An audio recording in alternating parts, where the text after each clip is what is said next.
Good afternoon, and welcome to our third and final panel of the day on government hacking and the development of norms around offensive cyber operations. My name is Michael Karanicholas, and I'm the Executive Director of the UCLA Institute for Technology, Law, and Policy. The timing of this third panel is a bit interesting insofar as it follows at least two major sort of watershed moments that our panelists have written about as being particularly pertinent to their areas of work. These are earlier, or first, the assassination of Jamal Khashoggi, the Saudi dissident who prior to his death had been the subject to intensive surveillance by the Saudi government, which was facilitated by an Israeli spyware company known as NSO Group, which has also been implicated in numerous hacking operations against journalists and human rights activists around the world. And more recently, two hacks that have been widely covered in the mainstream press. SolarWinds, whereby a Russian-aligned hacking group launched a software supply chain attack against government and corporate targets, and the Microsoft Exchange hack, where zero-day bugs were exploited by a state-sponsored group from China to compromise thousands of networks around the world. So two of you, I think Asaf and Perry, have written specifically about the more recent hacks as giving rise to a concomitant need to establish international standards over the use of offensive cyber operations. You've each enumerated very interesting and thoughtful suggestions for structuring norms that might govern these operations. While our third panelist, I would expect, is in agreement that states shouldn't engage in indiscriminate and reckless attacks against civilian infrastructure. However, his own organization's focus on individual abuses that have resulted from offensive operations likely gives rise to a different calculus of the risks and harms inherent in these attacks than the more structural calculations around necessity and proportionality. I would expect there's also a risk that a disproportionate focus on international humanitarian law as our framework for understanding legitimate and illegitimate state actions potentially risks ignoring other adverse human rights consequences, such as against the right to freedom of expression and political participation, and so on. Just before we jump into it as well, I will note at the outset that there is a slightly tricky element to this discussion as we've constituted it, insofar as it does combine questions around international relations and national security operations with what some might term as domestic law enforcement operations.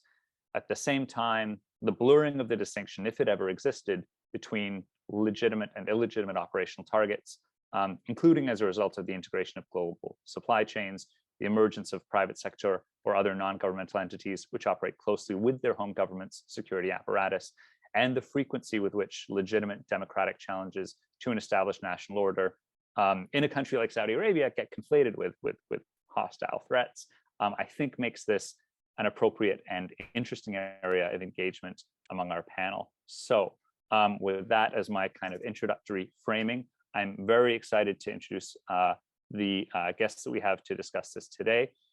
Asaf Lubin is an associate professor of law at Indiana University Maurer School of Law, a faculty associate at the Berkman Klein Center for Internet Society at Harvard University, an affiliated fellow at Yale Law School's Information Society Project, and a visiting scholar at the Hebrew University of Jerusalem's Fetterman Cybersecurity Research Center. Perry Adams is a computer security researcher who works with US government entities to provide subject matter expertise. She focuses on reverse engineering, vulnerability discovery, exploitation, and program analysis techniques, as well as US cyber policy. An alumna of Rensselaer Polytechnic Institute, Perry is a proud member of RPI SEC and frequently competes in capture the flag competitions, including DEF CON CTF finals in 2018 and 2020. And Ron Diebert is a professor of political science at the University of Toronto and director of the Citizen Lab at the Munk School of Global Affairs and Public Policy. The Citizen Lab is an interdisciplinary laboratory focusing on research development and high-level strategic policy and legal engagement at the intersection of information and communication technologies, human rights, and global security. So welcome, all three of you, and thank you very much for joining us. I'm going to invite the audience at the outset to submit any questions or comments into the chat as we go, as we're going to have some time at the end for Q&A. Also, if you're interested in participating, you can please raise your hands to start a queue at any point in the discussion. We're going to have the Q&A period at the end, but don't be shy to start forming the queue at any point, and we will get to you towards the end. In terms of kicking things off, I think it probably makes the most sense to go to Ron first for a brief introduction to Citizen Lab's work in investigating the commercial spyware industry and his own position potentially in regards to appropriate responses or regulatory measures governing the use of these technologies or methods. Sure, thank you. And I'm really glad to be here with you all. So a few words about the Citizen Lab. I'm the founder and current director, founded in 2001. We do research on digital security issues that arise out of human rights concerns. And I guess the real signature of the Citizen Lab is our interdisciplinary approach. So my background is international security. I'm a social scientist, but the people who work at the Citizen Lab come from many different disciplines, and we especially leverage the skills and techniques of computer science and engineering science to do the type of investigatory work that we do. Work in a number of different areas, one of which is around, broadly speaking, targeted espionage. We've been doing this for quite a long time, over a decade. And as part of that research, we, of course, started to notice the mercenary commercial spyware industry. And we produced actually the very first reports on this industry in an empirical sense. In other words, identifying the companies and tracking some of the targeted operations and who the government clients are, going back to companies like FinFisher, Hacking Team, and others. NSO Group first came onto our radar in 2016 when we discovered that a human rights defender in the UAE, Ahmad Mansour, he received these text messages that were meant to trick him on clicking links. Instead, he forwarded them to us at the Citizen Lab. We infected an iPhone, captured the spyware, reverse engineered it, and from that point on started, basically tracking NSO Group's command and control infrastructure, working through targets in a kind of snowball method, the way that we do. Mercenary spyware companies like NSO Group, what they sell is essentially hacking, hacking to government clients. So this is a market that has really exploded in the last 15 years or so. There are some precipitating events that I think we could talk about maybe in the discussion. But basically, these are products and services that enable government clients to get inside devices. And that's, of course, very valuable. Once you get inside someone's device, you can see everything that they're doing. And it also helps you overcome the challenges of end-to-end encryption. So if you look at the history of signals intelligence, basically, with network traffic monitoring, you see a lot that's going on. But once end-to-end encryption became quite popular, there was a push to kind of get behind it, get inside the device. And once you're there, you can intercept even, signal messages, let's say, but you can also do a lot more. Track geolocation, turn on audio, video, essentially turn that device into a wiretap mechanism. You could plant incriminating information. That's something that's very rarely talked about, actually, but it's trivial to do once you have access to a device. The companies like NSO Group market this type of technology as facilitating government investigations into serious matters of crime and terrorism. However, the big takeaway of the research over the last decade is that it's widely abused instead. Hundreds of victims, we have shown, have been targeted by governments using NSO spyware that are not criminals or terrorists by any reasonable standard or definition, certainly not by any international human rights definition. So we're talking about journalists, human rights defenders, lawyers, politicians, family members. I could regale you with a long list of people. And often this is done accompanied by some very frightening, disturbing, lethal consequences. Of course, when people are being tracked, it's often in combination with other forms of authoritarian repression. And the problem here, it's very basic. They're selling to governments that lack due diligence over human rights or proper safeguards over how their security agencies operate. And maybe they're autocratic, despotic, kleptocratic regimes. Unfortunately, most of the world's countries fall into that category. And not surprisingly, a powerful technology like this is going to be widely abused. And I would say, while we're having this conversation, we're focusing on commercial spyware, but commercial spyware is one component of a whole palette of commercial surveillance and private intelligence firms that now exist today that I would say are offering a form of despotism as a service, frankly.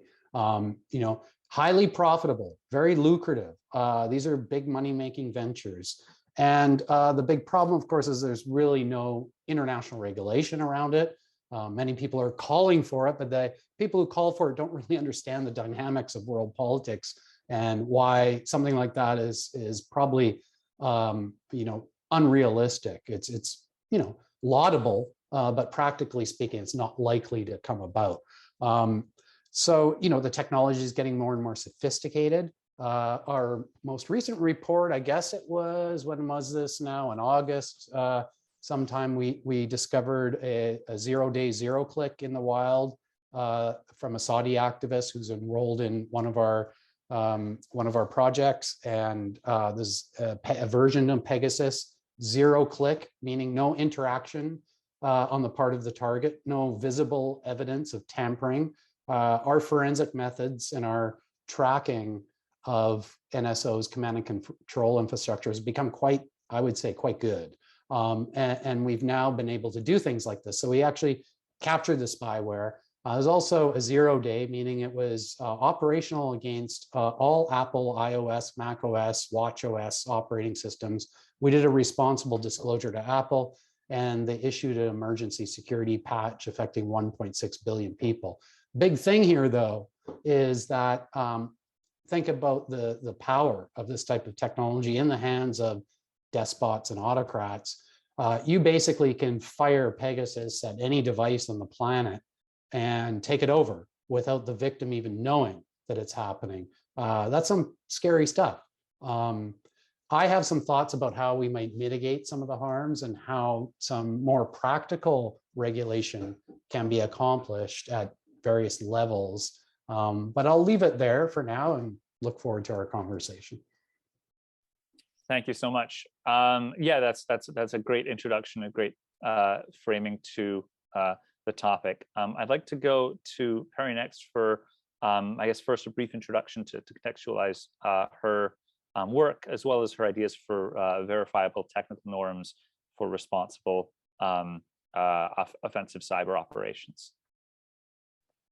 Hi, yeah, so I'm Perry Adams. To his point earlier, I am currently working within the DoD to provide subject matter expertise on cybersecurity issues. I apologize, I know that's vague, but before that, I was the technical lead on a team for DARPA chess, and prior to that, I worked in other spaces researching, applying automated analysis for vulnerability discovery.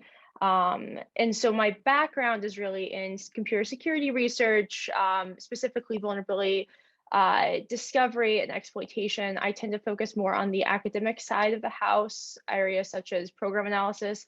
If you're familiar with DARPA Cyber Grand Challenge, those are kind of the research spaces that I tend to occupy. But initially I got my, I decided to go into computer security because I had a deep interest in politics and foreign policy. And as I was getting a computer science major or a computer science degree, I was spending actually more time probably reading foreign policy papers than computer science papers, which, wasn't ideal. And so I thought, like, what can I do to combine these? I was like, oh, computer security, how hard can it be to hack something? Very hubristically. And so then I got into sort of vulnerability research that way. And it ended up that a lot of the computer science problems in this space are sort of the algorithmic graph theory problems that I really enjoyed.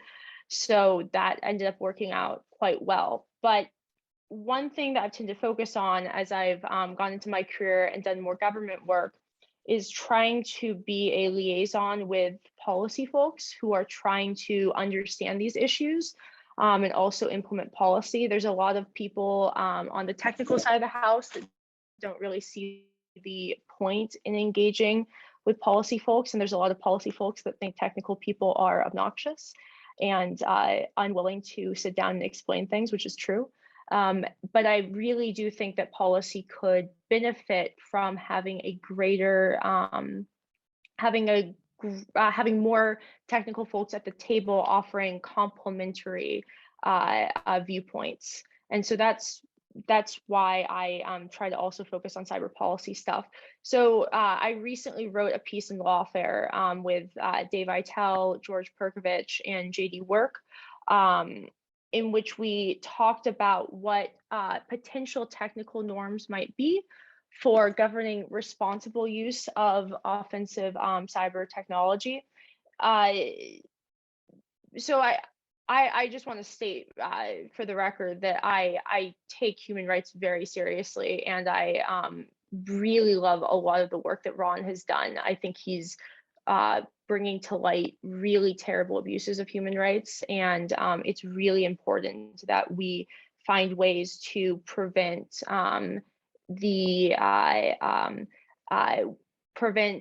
targeting journalists and members of civic society who are freely expressing their views and the other issues that they contend with.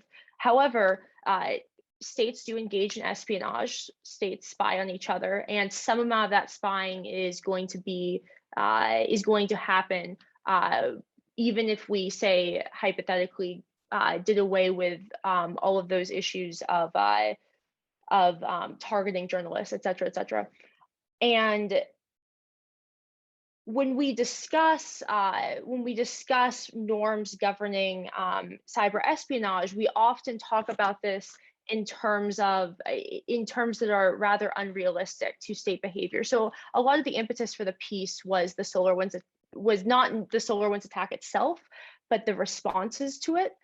Many people after the SolarWinds came out and were very bothered by the fact that Russia, who was identified by the United States as the potential perpetrators of the attack. I say attack because that's the colloquial term of the operation.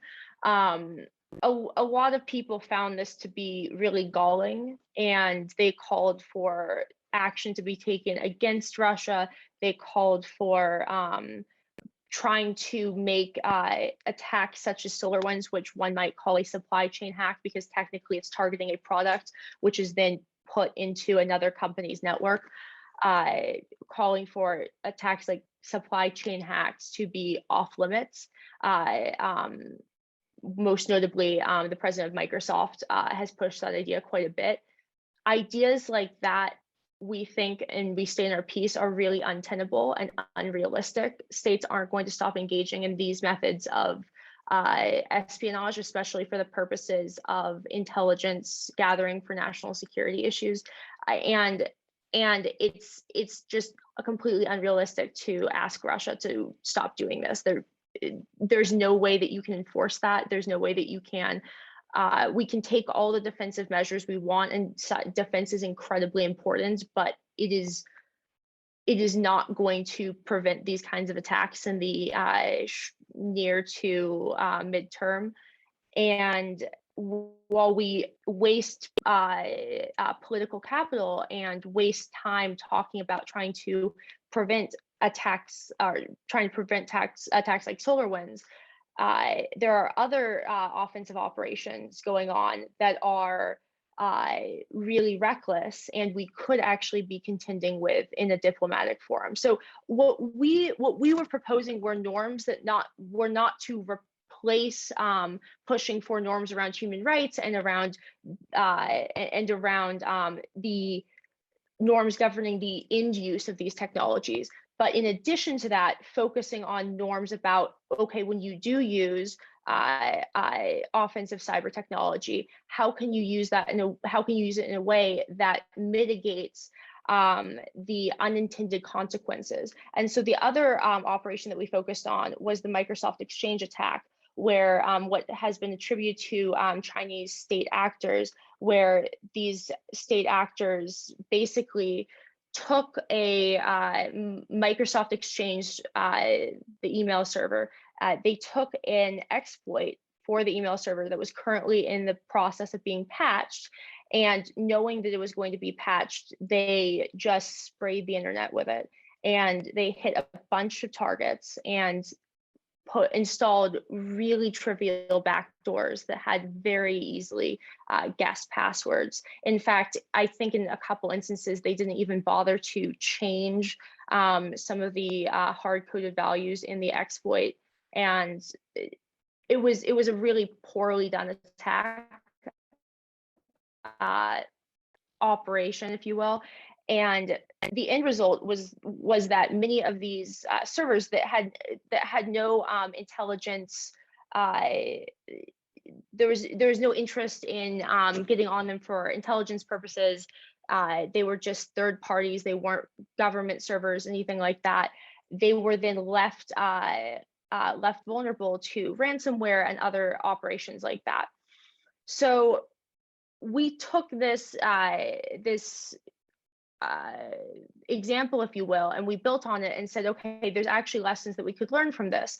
There are ways in which you can engage in operations relatively responsibly, and there are ways in which you can engage in operations irresponsibly, such as indiscriminately spraying trivially guessed backdoors across the internet. So what we were focusing on was, okay, states are going to use this technology in some instances. In addition to talking about what instances states should use this technology and to spy, can we have some honor among thieves when we're engaging in this behavior? Can we have some, in order to prevent all of these unintended side effects from really causing a lot of chaos and a lot of economic loss and a lot of other issues across cyberspace. Thank you. So that's a good initial framing of our search for developing norms in this space. I'll go to Asaf next for a brief introduction to your research and background, as well as your own norm setting work in this space. So first of all, thank you so much for inviting me, and this is a wonderful opportunity to talk about a very timely issue. Just by way of introducing my background, I worked for the Israeli intelligence for about 5 years and have colleagues who work for NSO Group. And this is in no way to defend what NSO Group does. But it is also to say that I spent a year working for Privacy International, an NGO that sues governments for their spying. What I'm trying to the reason why I wanted to highlight both those points at the start of my presentation is to suggest that a very divisive topic might require trying to come up with some centrist solutions. So let me start by making a first preliminary premise to my talk, which I think ties to things that Perry just said. I don't think surveillance is the mother of all sins, nor do I think surveillance is the panacea for all of the world's ills and misfortunes. Surveillance is a tool. It's at times a necessary tool. In fact, at times it's a required tool. There are treaties that require states to collect intelligence. There are UN Security Council Chapter 7 resolutions that require states to collect intelligence. It's sometimes there because we need to engage in certain national security and criminal investigations. And so surveillance is just a tool in a toolbox. Now, that is not a blank check for governments to do what they want, included in the context of hacking for hire. Just a starting point for an understanding that surveillance needs to be addressed in that context, that there are purposes and functions that it serves, including from a liberal viewpoint. That is to say that surveillance can be a tool to enhance cooperation by governments in a very anarchaic international legal order. And that just changes the dynamics by which we think about some of these operations.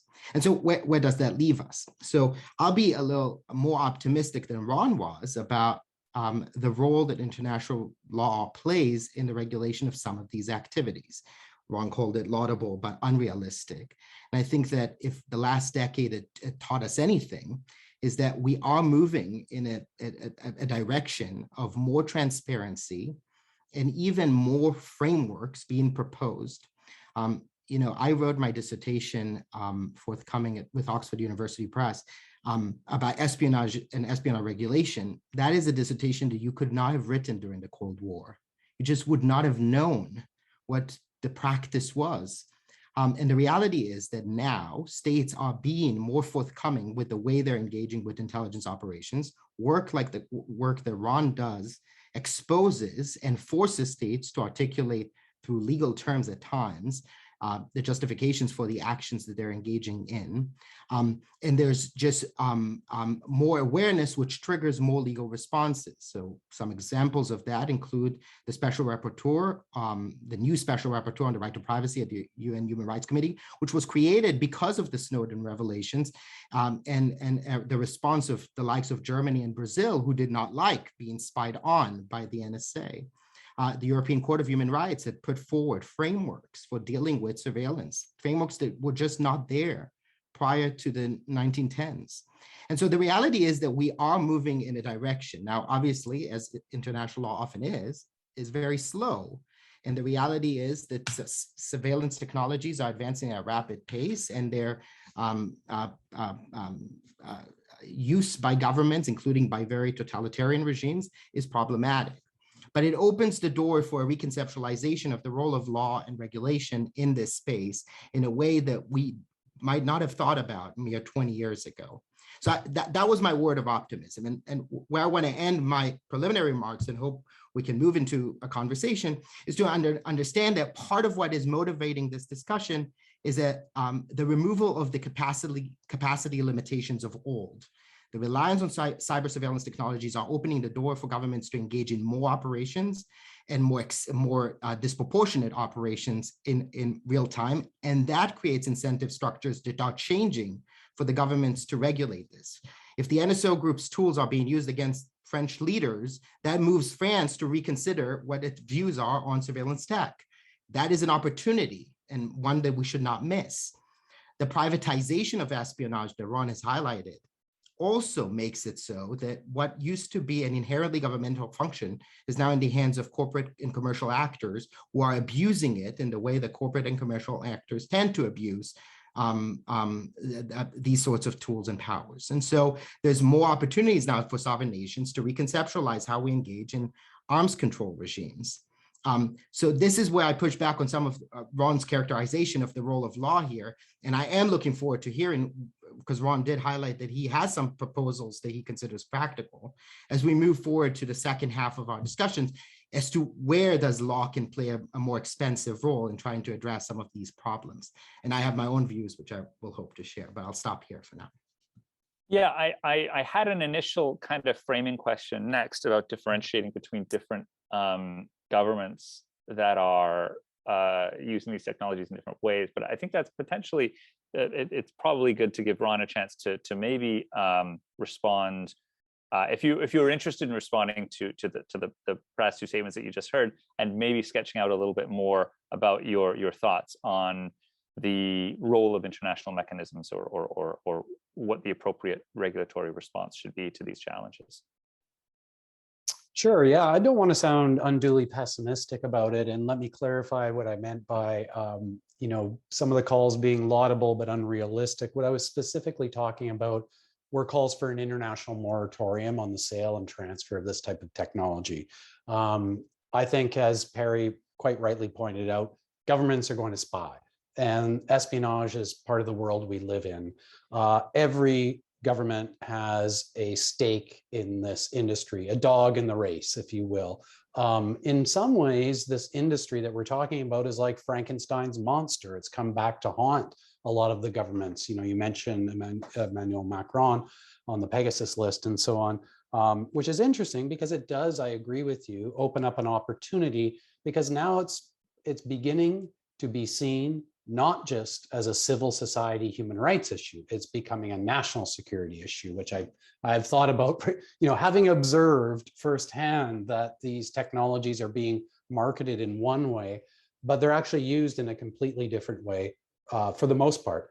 And part of that is state-on-state espionage. So to the extent that it rises to a national security risk, I think you may start seeing some movement.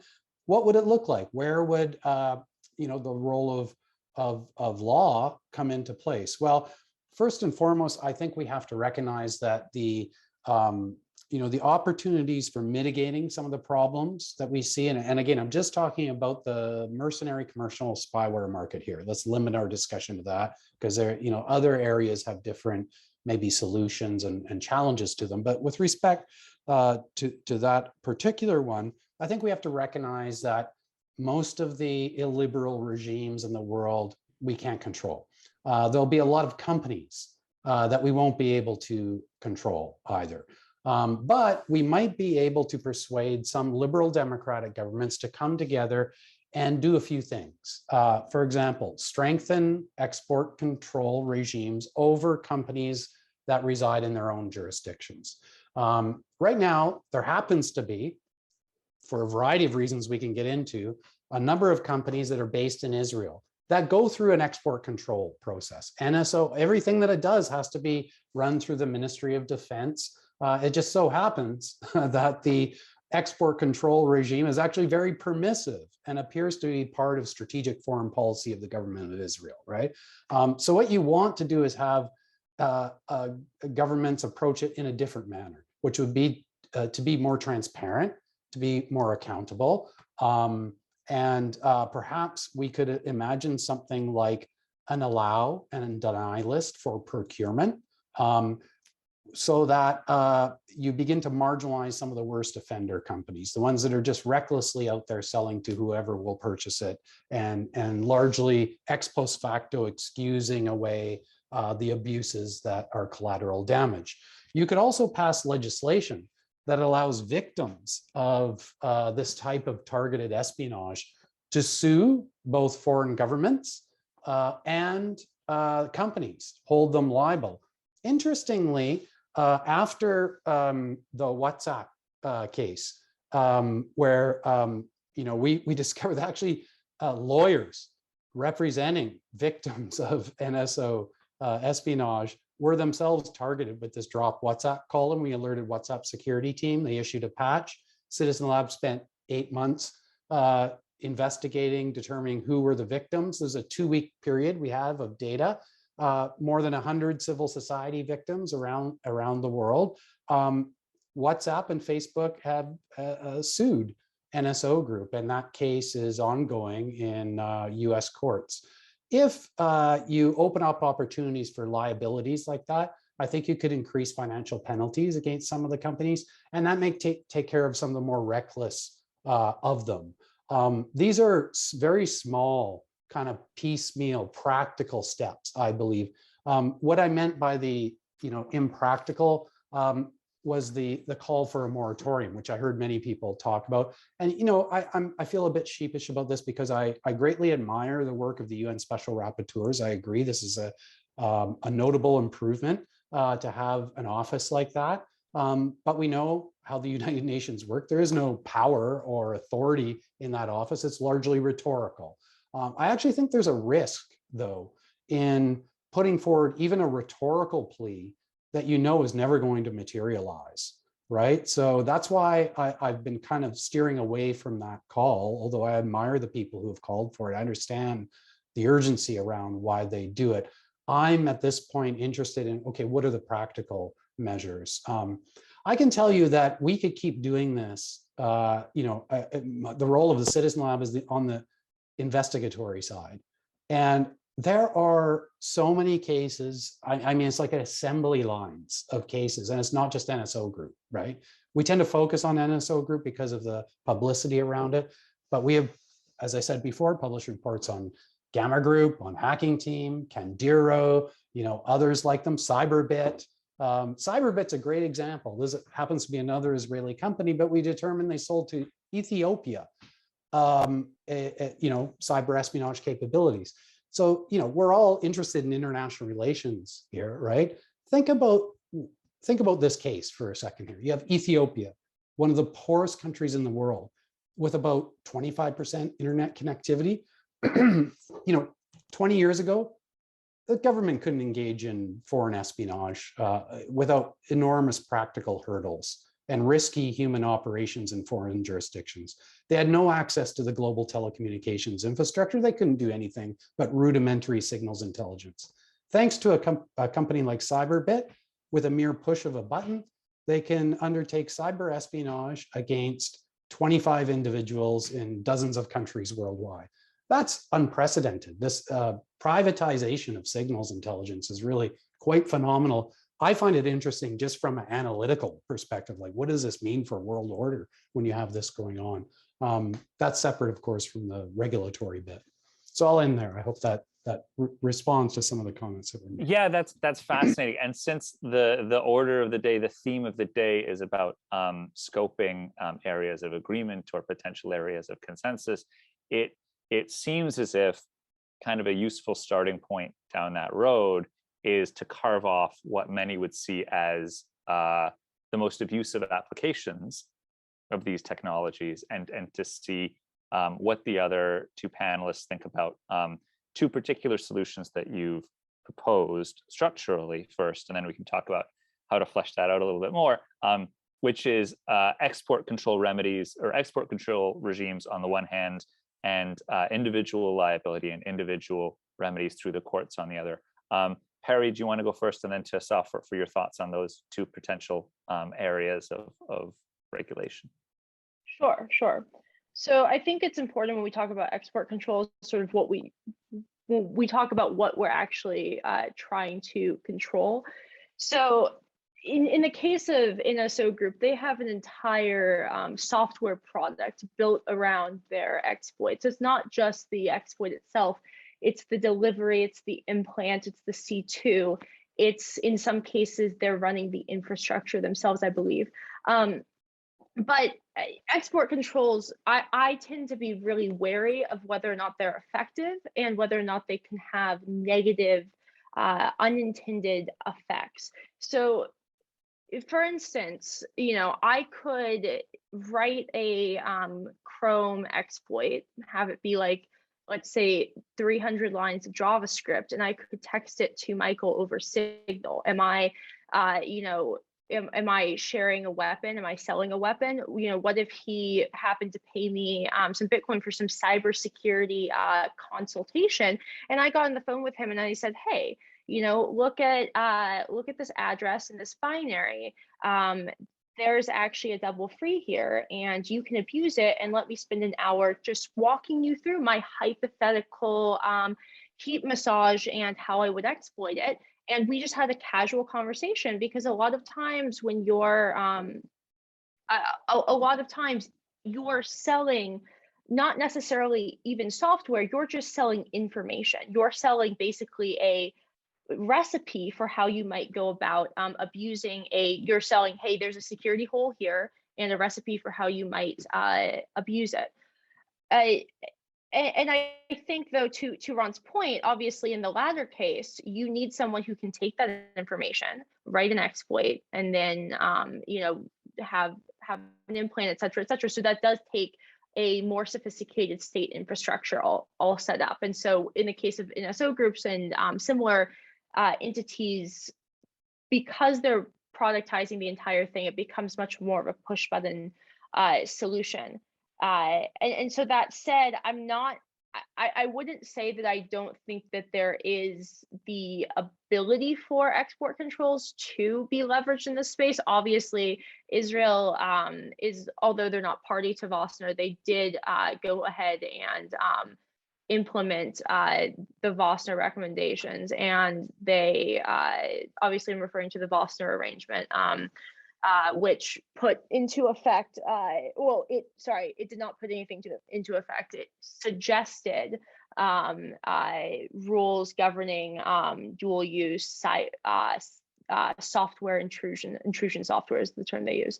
And so in NSO groups, stuff is subject to export controls, but to Ron's point, they have export licenses and they're allowed to export their software. And so on the one hand, that does give the Israeli government a legal leverage that they didn't have previously. On the other hand, I guess I'm just skeptical that they're going to use it. And I'm skeptical that export controls are going to be an effective way to actually to actually stop this kind of behavior, because it's really frankly not it's very, very easy to sell exploits under the radar, like I just described, right? When you start to build out this product, it then becomes more difficult. You do have to go through you do have to have a compliance department. You have to deal with those issues, but it is possible to just up and reincorporate yourself somewhere else. Obviously there's talent and all of these things, but I personally think that export controls act a little bit like whacking oh god, I'm forgetting the child's game with the things that you whack. Whack-a-mole. Yes. And sorry, I know I'm just droning on. The other facet of this though is that when you start to, and this is, I'm biased obviously, but when you start to export control these kinds of software, it gets really difficult to draw clear distinctions, and these tools can then be used to put security researchers in legal jeopardy.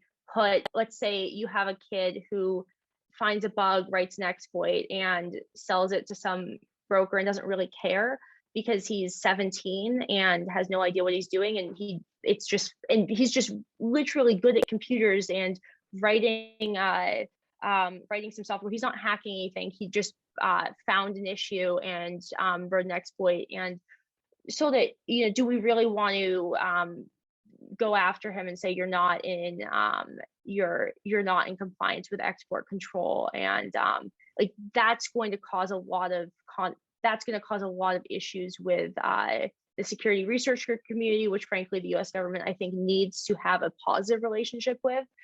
And frankly, I think anyone who's more sophisticated than your immature security researcher who doesn't take precautions can easily circumvent security controls to sell this kind of software, because there's just not a really great enforcement mechanism for it. It's not even software in most cases. Maybe for the NSO groups of the world, there is something there because it is a full software product. But yeah, it strikes me that I think it might be useful just before we go to SF to divide potential objections to export licenses into two categories. On the one hand, you can say these are going to be technically difficult to structure in a way that does not take in legitimate security research, in a way that adequately accommodates dual use technologies, which is a huge framing and definitional challenge. But these are legal and definitional problems which are not necessarily insurmountable. And then on the other hand, you have objections to say this is just not going to work. It's not functional. If you get an export license regime that 180 countries sign up to, then NSO Group is going to pick up shop and move to Somalia or whatever the 10 countries in the world or 20 countries in the world that haven't signed on, and they'll relocate their offices there, and it won't be an effective way to do it anyway. And I think those are two different potential objections. I guess I would argue both, and I'll also add this. Does Israel really want an NSO Group to move to Somalia? Like, do they really want someone who, they host infrastructure? They're probably a very interesting company to have in Israel, right? And that kind of relationship,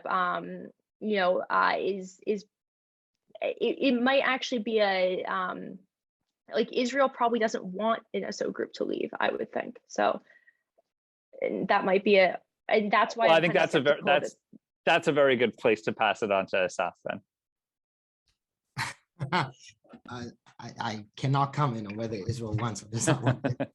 Well, here's what I do want to highlight. I think that there is a tendency to focus on export controls and to a lesser extent on individual litigation, in particular in the context of the recent Facebook NSO group case, as two classic examples of how to regulate this, because those are the kind of examples we've been debating to death for a long time now. And I just want to propose some alternative ideas that are less commonly discussed, but I think are more creative. So the first thing I want to suggest is that we need to start identifying where the regulatory bottlenecks are in thinking about the surveillance tech industry.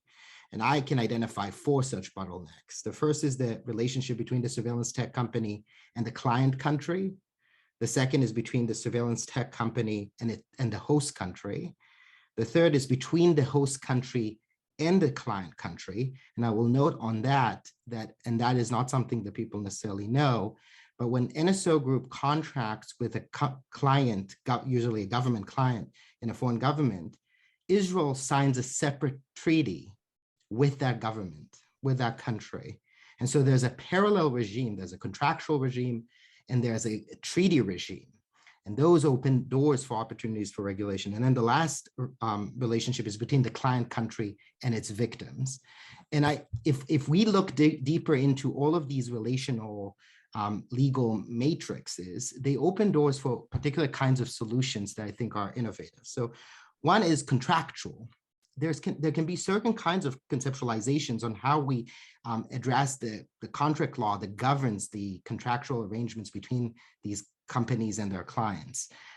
Some of it has been secret, some of it has recently been disclosed through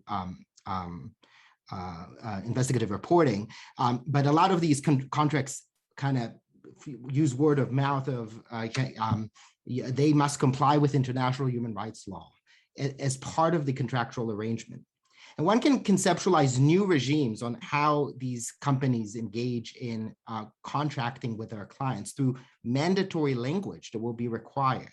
So it's not now debating, can we or can't we define what dual use technology is in a regime? No, now we're talking about how do you contract with your client?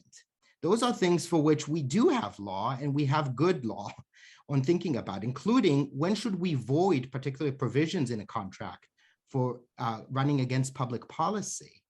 There's one is this contractual tools that we can think about. The second is what I started mentioning about bilateral treaty relationships. Those are governed by international law. So to the extent that Israel signs a treaty with another government, the relationship between its surveillance tech companies and these foreign governments, there too is an opportunity for international law to intervene in a way that's more meaningful than David Kaye coming in and saying, we need a moratorium. Which I agree, by the way, with Ron completely. The moratorium is as futile as it's unrealistic. But there is other room for international law to grow in governing particular kind of treaty regimes. And I'm not going to go into although I can, into a whole discussion about treaty law and how that works. But these are things that have not been discussed in thinking about the surveillance tech industry. And then finally, what I was talking about in the context of the client country and the victim, this ties to me to the work that Perry has done in cyber offensive operations. If what Ron is saying is true, and countries like Ethiopia now have powers that they did not once possess, and engaging in foreign surveillance on a magnitude and scale that was unimaginable mere 20 years ago, what that means is that we're breaking the monopoly of a few small sovereign powers over the surveillance universe. And that breaking of monopoly throughout history and the diffusion of technology to smaller countries, in particular in the global South, has usually led to the creation of the kind of principles, regimes, I'll use Perry's word of responsible safeguards, whatever you want to call it. But that created the motivation, the power enhancer, enabler for the creation of regulation, precisely because these governments are now realizing that they do no longer control the gatekeeping of how this surveillance tech is utilized. Again, an opportunity that we will be remiss if we didn't utilize at this time. Yeah, I think that distinction is exactly what I wanted to touch on next, which is that inherent in this debate, and by focusing on the commercial spyware industry, we sort of divide the world up between the governments that have the resources to internalize in many cases, these very same techniques. And, in some cases, maybe they will use them according to a certain degree of responsibility through, appropriate judicial or independent oversight. In some cases, they absolutely will not do that, and it'll be every bit as abusive as the Saudi Arabias or the countries that are using this to nakedly repress their people. But it also, despite the fact that it may not be the most conceptually comfortable distinction, it provides you with some kind of a lever to draw a line around this and say, maybe we're better having 10 or 15 countries in the world that can do this and the rest of them not being able to, as opposed to that is a place to set norms, even if it's not the most satisfying place. So I guess I'm not sure, Ron, if you want to comment on that, or do you find that it is useful to distinguish between different countries that are using these same technologies, or is there utility to that distinction? Yes, I do. I think that's how we must approach the topic if we're going to start thinking about ways to mitigate some of the harms that we're seeing, which is where I come at this question. So I think, first of all, we're talking about many different things here that apply to different sectors of global politics. There's the question of the risks and implications around offense in cyber, which is different than the mercenary spyware industry, right? So we have to kind of separate those two out for a second. Let me talk about the latter. I like the way Asaf kind of broke up this into regulatory bottlenecks. I would just add a few dimensions that actually make the picture a little bleaker. You mentioned there's the company, and then the client, the host, and the client, etc. What I found actually is, and I'm sure you're familiar with this, companies like NSO Group typically don't contract with governments directly. They set up intermediate business entities. And it's those entities that are structured and set up to actually do the contracting, usually to obfuscate what's going on. So they're playing a kind of corporate shell game that actually a lot of the kleptocrats they serve are already well versed in. And what does that mean? Well, it makes it more difficult to push for public accountability and regulation. So you have an area that's inherently shrouded in secrecy because it's under the rubric of national security.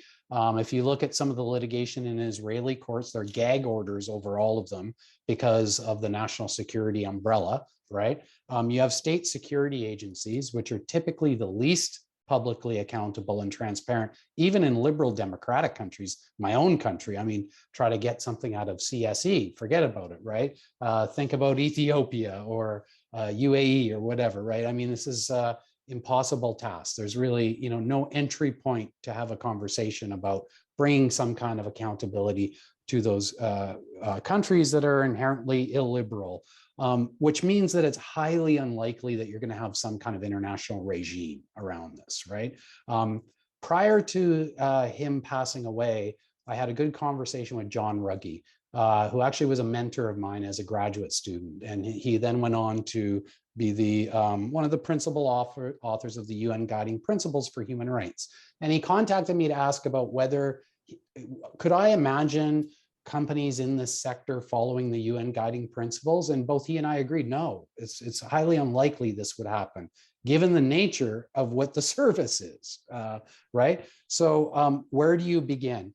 I think, Perry, you made some points that I absolutely agree with about export controls. If we're talking specifically about control of technology or software, when the Wassenaar arrangements were being discussed and agreed upon, I was on the side of the people in the security community, right? Because think about what I do, think about what my researchers do. We routinely reverse engineer applications. We handle spyware as the course of our research. We're constantly dealing with malware, so that we're trafficking in this stuff constantly. And the Citizen Lab is quite a large, not all physically based in Toronto. There are probably at least a dozen ongoing cases of litigation or government investigations that have arisen out of citizen lab research as we are speaking, including probably several different FBI investigations. That creates enormous risk for my researchers. So I'm acutely aware of the risks that you're talking about. What I meant by export control regimes was something slightly different than the way it was articulated in Wassenaar. I think we need to focus on companies, big corporate entities, and focus on jurisdictions where you might be able to have some traction through public advocacy and see some sort of policy and regulation being passed. I mentioned earlier this idea of an allow deny list. So say, for example, you could get Canada, the Five Eyes, let's say, okay, you all are going to be doing this stuff. There's no turning back the clock on it. We get it. You're addicted to signals intelligence. You're going to be contracting with companies. Do you think it's okay if you all agree that you won't contract with companies that don't abide by some basic due diligence around to whom they sell? If you're going to sell to the Saudis, we're then going to use it as part of a targeted espionage operation that ends up with somebody's body being dismounted with a bone saw. We won't contract with that company. Instead, we'll contract with more professional companies that really genuinely have some kind of due diligence around to whom they sell to prevent abuses. That won't take care of the NSOs of the world, right? But it may set a norm. And that's one place to start. I actually think that's the weakest part of a control measure globally, though. I don't think it's the solution. To me, from my vantage point, looking at all the cases that we've been involved in and listening to people debate about this stuff, I actually think litigation is the pathway forward here to reducing harm in a practical sense. And I think this is actually quite accomplishable. So you could push for politicians in liberal democratic countries to pass legislation that protects refugees, immigrants, human rights advocates, journalists who have been targeted in this manner. They could go to court and they could sue a foreign government and sue the companies who enabled it. And you introduce some pretty stiff financial penalties that will begin to hurt the pocketbooks of, don't forget, companies like NSO Group are valued quite substantially, and they have, large private equity funds. So that's another avenue for remediation here, is getting at the pocketbooks, getting at the bottom line, making penalties harsh. I can't for the life of me imagine there being an international regime in this area, though. It's just not going to happen in the near future. Let's not forget also that a lot of what we're talking about here can't be separated from social media and surveillance capitalism, as it's called. We live in an ecosystem that is invasive by design, poorly regulated, and insecure, and thus prone to abuse. So we've been talking about NSO, these hacking companies and so on. There is an enormous cesspool of data analytics firms, location tracking companies, and so on, data fusion companies, et cetera, social media scraping, dark PR, black ops, private intelligence firms. Hey, we've been targeted by Black Cube. So, this is a large area. If we could introduce some measure of accountability over that sector, I think it would also help with some of the harms that we see in the world today, because this is a dual use market. We think of dual use in these type of conversations, mostly with respect to things like deep packet inspection or spyware. But let's not forget about something so basic as location tracking analytics. I mean, there are firms that do nothing but vacuum up location data and, from applications that are on everyone's device, package it up and sell it to government clients, security agencies, and so on. Here's another thing to introduce into this conversation. The global cell network is entirely insecure because of the SS7 protocol and other insecurities around authentication. And there are companies now that have gotten global title because they're registered in a jurisdiction like Bulgaria or whatever, that enables them to track the location of any phone in the world, and also in some cases intercept voice and text messages. One case recently that emerged around this was the Sheikh of Dubai tracking down his daughter who fled in a private yacht, and he went to a company called Rayzone who tracked the captain's location, and Indian commandos went out and intercepted the ship, right? That whole marketplace very rarely gets talked about, and the insecurities of something so fundamental to the global communications ecosystem as a cell network and international roaming is not talked about in these type of conversations. The reason I bring this up is these are enormously complicated problems to solve. And you know, when I look myself in the mirror and think, hey, are we going to fix this through some kind of regulation? Most of the time I'm thinking it looks pretty bleak. Like it doesn't, the trend lines are moving in a pretty bad direction right now, which is why I think, okay, I don't want to spend my time ruminating with my head in the sky about some, you know, regime, global governance of this sort of area. I'm thinking about practical steps. And that's why it brings me back to, you know, introducing legislation that allows victims who have experienced harm and abuse to sue and hold responsible those who are behind it in jurisdictions where we can imagine that happening. In the United States, in Canada, in other liberal democratic countries. Magnitsky Act is a good example of what might be done here, right? An analogy, if you will. That's how we can, I think, start to rein some of the harms in around this, because frankly, it is a wild west and we're only at the beginning of it. Yeah, you make so many great points. I want to put that back to Perry specifically insofar as I think one of the major points I think underlying your writing or that article in the Lawford piece seems to be about establishing professionalism and establishing professional standards in this space, and which I think is a fantastic idea and a fantastic goal. And one of the key mechanisms, one of the key legal mechanisms that we use to establish and enforce professional standards is through direct liability.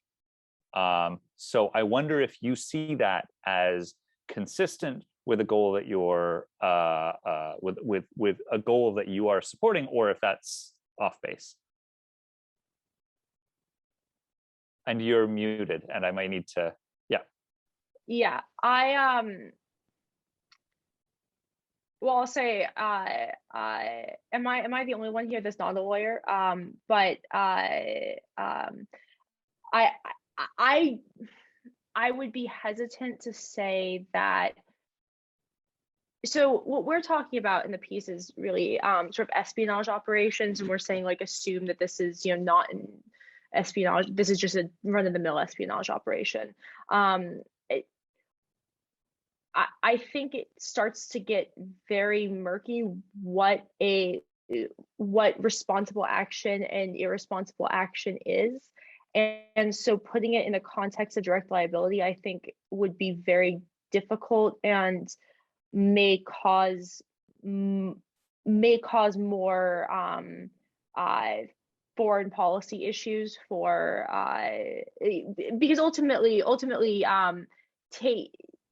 engaging diplomatically over spycraft is a very sort of delicate balance. You know, how many Russian diplomats do we expel from the country? You know, are we still going to be able to, you know, keep enough staff in Russia, that kind of thing? And I think if you start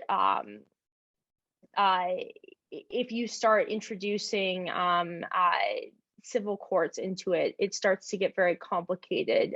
What we were more talking about in the piece was leveraging diplomatic channels and engaging not just on you know, tier 1 diplomacy, but maybe on like 1.5 track 2 diplomacy, working, maybe having channels of communication between agency heads and maybe even some of their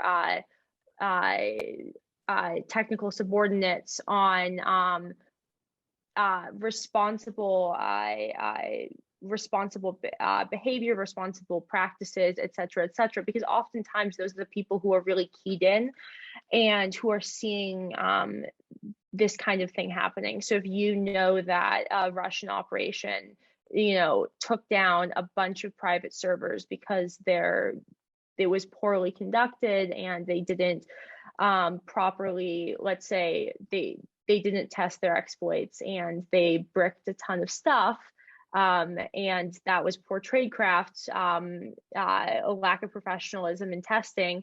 That's something, and if that's something that's a pattern that happens consistently from an actor, raising those issues over diplomatic channels may actually be rather fruitful, because ultimately you're acknowledging that spying is going to happen, and you're asking for more responsible spying, and you can make an argument that this kind of global this kind of chaos, this kind of third party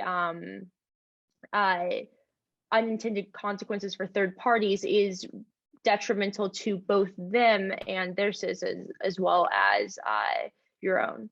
So that was more the sort of avenue that we were discussing. Sure. So, well, then let me direct the diplomatic question then back to Asaf. And what do you see as the role of I don't want to say international relations because that's a big fuzzy concept, but what do you see the role of the potential realistic role of international pressure as being in supporting greater responsibility in this space? Sorry about that. So let me just one piggybacking on the previous discussion about civil liability and Ron's suggestion. I think that I will be a lot more worrisome about the role that litigation can play in this space, in part because of the depressing history of the Alien Tort Statute in the United States. So there will be, tort liability has not proven effective in preventing genocide, has not proven effective in preventing international crime, in part because of standing issues, gagging orders, sovereign immunity problems. Those will not going to dissipate even if a government legislates a particular kind of statute that introduces a particular kind of liabilities. And in any event, litigation has a tendency to be prolonged. It has a tendency to be ad hoc. It's not going to produce the systemic solutions that we need to address what is a systemic problem. And so that ties me back to Michael's question about the role of international pressure and thinking more creative about this problem and the solutions to it. So one thing on international pressure is look at what happened since the Pegasus reports. I have not, in all the years of NSO reporting by Citizen Lab, I have not seen the kind of international reaction to, and in part, I find it also appalling in the sense that, we only finally react when it's against us, when it's against the French when it's against Western leaders now realizing the shock. But in part, take it or leave it. That's kind of how our international system works. Finally, when you experience the ramifications of a diffused ecosystem, that's when you start seeing pressure, and that pressure works. So the Ministry of Defense opened an investigation. They literally entered into the NSO's offices and took material. I don't know what that investigation will produce, but that investigation hasn't happened in Khashoggi. That investigation hasn't happened in previous episodes. And to me, that's a sign of some mild optimism about the role that international regulation or norm development could play. The other thing I want to say is, again, just repeat, kind of continuing the lane I was going before about thinking more creatively with law. I was very impressed by Ron's ideas with regards to intermediate business entities that these companies are employing. There's opportunities there for corporate law to regulate this space too, and for thinking about how we reconceptualize our corporate law. Here's one example. part of the problem here is that we have no chilling rules around the revolving doors from the intelligence community into private practice. I think that there's a lot to think about how do we prevent people who develop all these skills, knowledge, in part through abusing and, for national security purposes and stealing IP and whatnot, and then moving to the private practice and just moving along, further incentivizing this uncontrolled privatization, which is causing serious effects. So I think that there's a lot more that we can think about in terms of regulatory solutions. And I'm just inviting that kind of conversation that I can tell you, we don't always have in the international space because we rush to think about a global treaty setting norm kind of thing, where there's the more mundane corporate lawyers, contract lawyers, licensing attorneys, compliance firms. There's a lot more that we can think from those more mundane spaces in addressing this serious problem. Can I really quickly address Sure. because the idea of the revolving door is something that comes up a lot, and I absolutely understand, especially with things like dark matter, how concerned folks are with seeing members of the intelligence community in the United States being recruited for these organizations that really do terrible things with regards to human rights. That said, I would make the argument that I don't think that you're going to achieve the goals that you think you are with putting some kind of chilling period on this, because for the most part, people who are good at this kind of hacking don't necessarily work directly for an intelligence agency. They may be a contractor, they may just work for like an outside company. And in fact, I think it's based on this idea that, okay, the best place to learn these skills is going to be in the NSA or in some other government organization, and those are where you find the people with those skills, and those are the most valuable, skilled individuals. And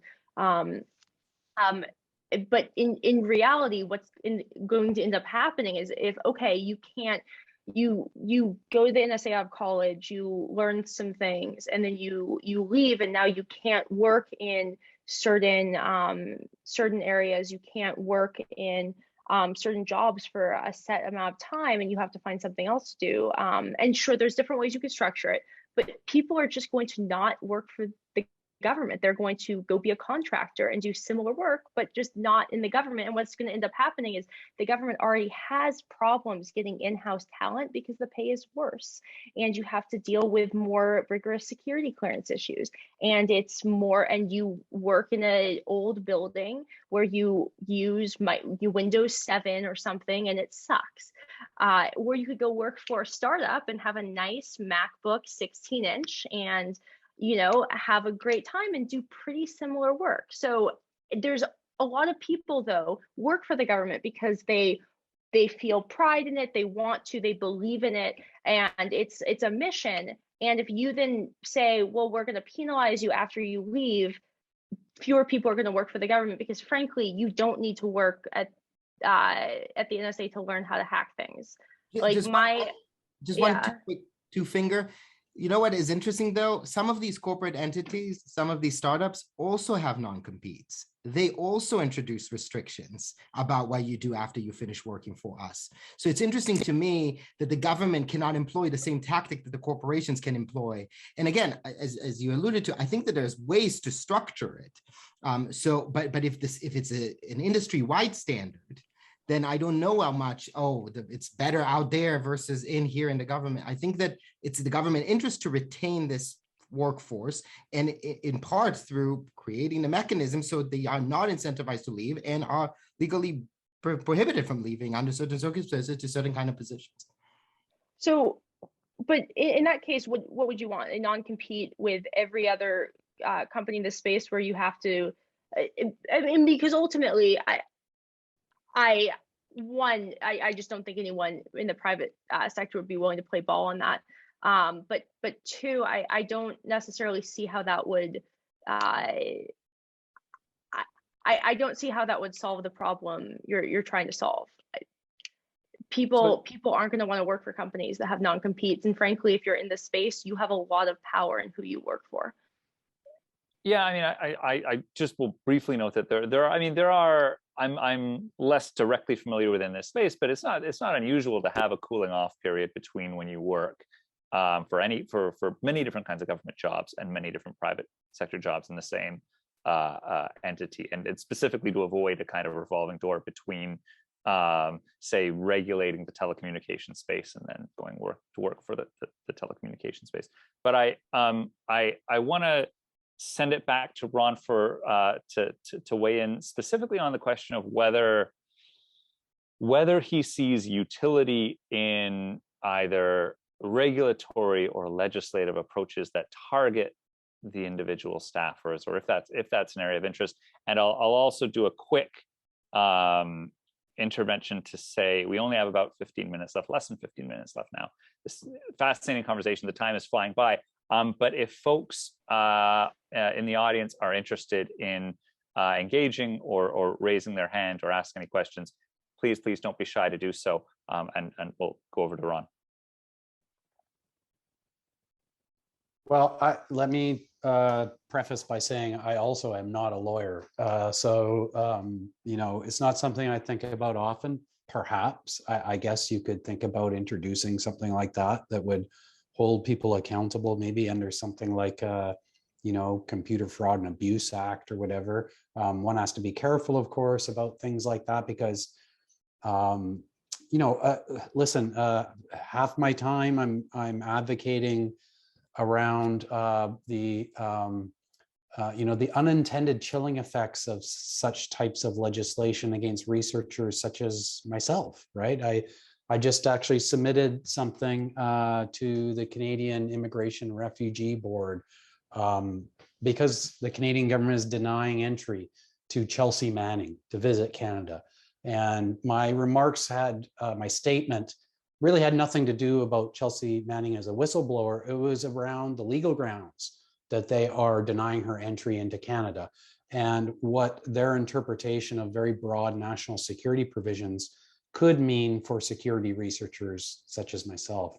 The risks around this, frankly, are very enormous for groups such as ours that routinely investigate applications and services and do a lot of reverse engineering and handle a lot of malware and so forth.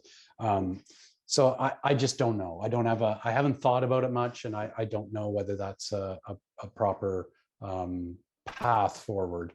So I'll defer to others who have the legal expertise on that question.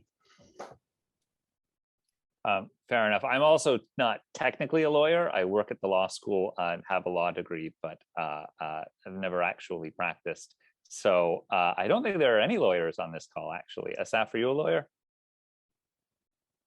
Taking the bar in February. Oh, all right. Well, good luck with that. I can say I am surrounded by a lot of lawyers. Yes. I don't know if that helps. Some days I feel like I have more lawyers around me than, I don't know, John Gotti, but yeah. Fair enough.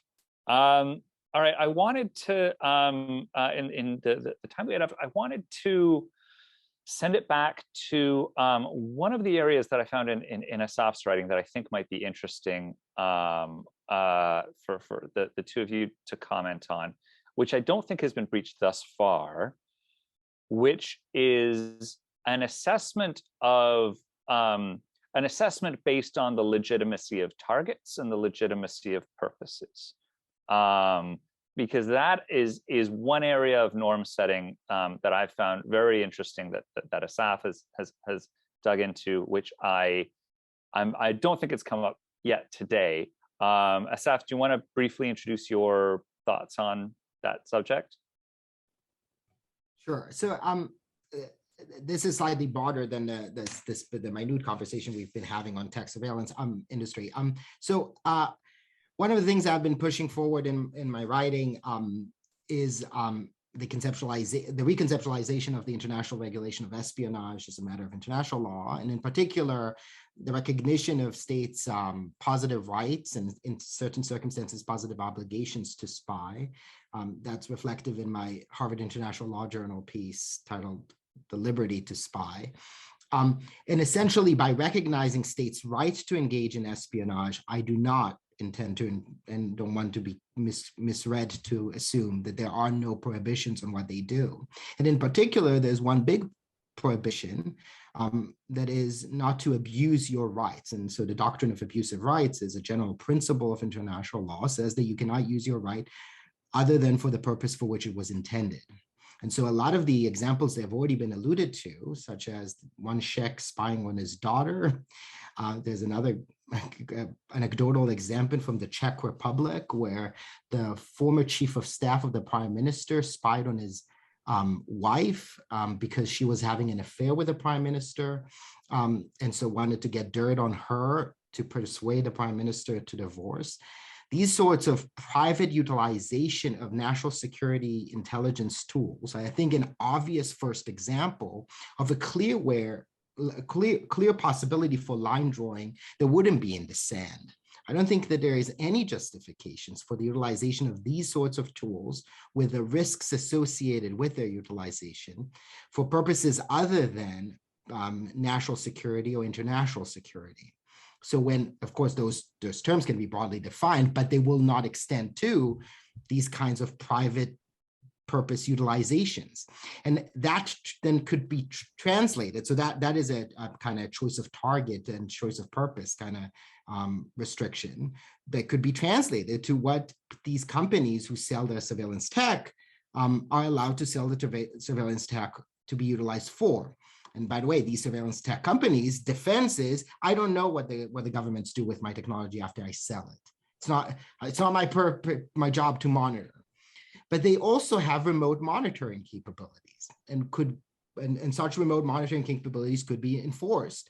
In fact, once they're put on notice that their surveillance technology had been utilized for these sorts of purposes, which we might categorically identify as purposefully unjustifiable, could then translate to saying, well, once you're put on notice, you had to automatically sever your contractual relationships with these governments.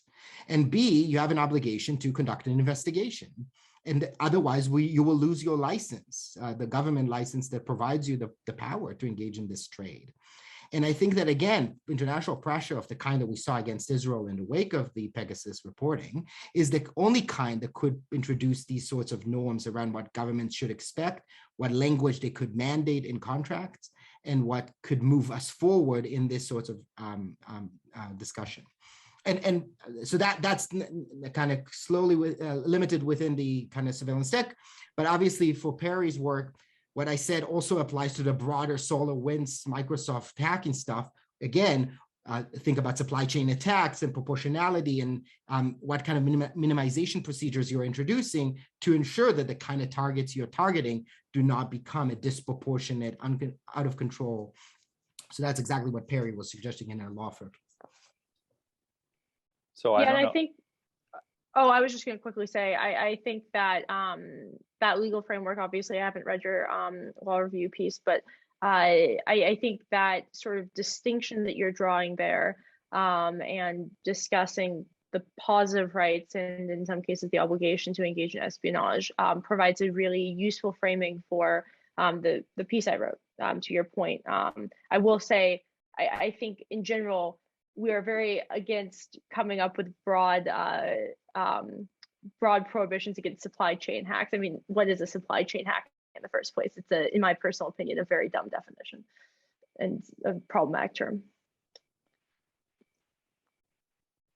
I will also just add just really quickly to your previous point that I am very much in favor of policies against revolving doors where there's a sort of financial relationship on the line where you were regulating someone and now you're in the industry being regulated. You were in charge of creating rules, now you're in the industry. What I was talking about specifically is you were in an agency, perhaps got some technical knowledge from that and are now going and working in the same field, doing similar technical work, and which is also why I talk about your equipment. It's not about, oh, it's nice to have a nice computer. It's about, it's a much different work experience depending on what kind of equipment you have. So to be clear. Ron. Yeah, I could jump in here and you know what Asaf is describing, and I look forward to reading your article, is in the spirit of what I was describing, actually. And I think that, we can imagine practical steps that could be taken within certain countries to regulate industries in this space. And it would have to be properly enforced. There would have to be proper independent oversight and that sort of thing. It's not going to happen in every country. I'm not optimistic it would happen in fact, the most important country that we're speaking about here for various reasons.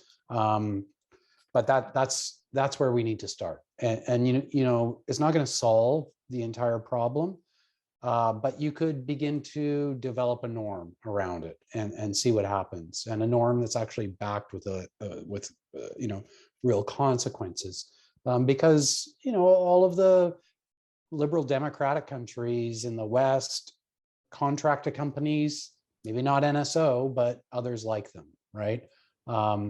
And this is a marketplace that is not just restricted to state security agencies. There's a real big problem around local law enforcement increasingly. And that once you introduce the prospect of companies like the ones we're talking about selling to local law enforcement, picture gets even scarier, because definitely less accountability, more prospect of abuse, and so forth.